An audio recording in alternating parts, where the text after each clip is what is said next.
Back in 1911, the average woman died at just 54, and the average man at 50. These days, for a man it's 77.7 years, and for a woman 81.9 years. So where is the place in Britain where the gulf in life expectancy is at its starkest? Glasgow. Annie Dorling travelled the streets of the city, starting in the affluent West End, where he met public health expert Richard Mitchell.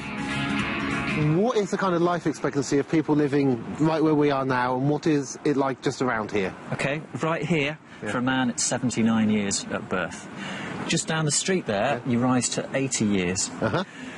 If you were to go that way, maybe about half a mile, you'd drop about 5 years. About another half a mile on, you drop 15 years. So there's a big difference just in that direction. And actually, if you carried on in that direction, you go through some of the kind of poorer parts of the city where things get really bad.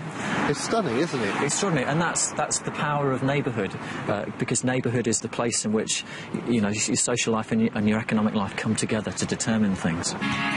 In order to understand how you can drop 15 years of your life just by crossing a few streets, imagine a little life expectancy calculator.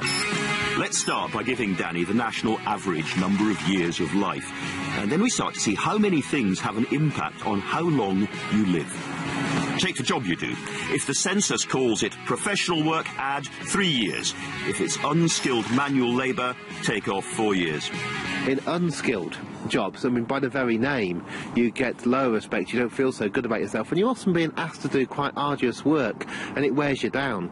So, over the years, the differences between what you're asked to do and what people think about you and what you think people think about you has this effect, which creates a 7-year gap in life expectancy for men by social class.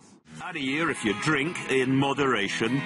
If you're a heavy drinker, more than 14 units a week for a woman or 20 units for a man, you can take away as much as 3 years from your life expectancy. But abstainers also have to take away a year from their life expectancy, and that's because they include people like ex-alcoholics who no longer drink, but have already done the damage to their livers. If you've never smoked, add 3 years. If you're a smoker, take off 4 years. If you eat fruit and veg once a day, add a year. The numbers begin to drop dramatically if you find yourself homeless and on the streets. Subtract 12 years if you're living in a shelter, 25 years if you're living rough. This is the Carlton area of Glasgow, which has one of the lowest life expectancies in Britain, around 54 years for men, one of the lowest in Western Europe.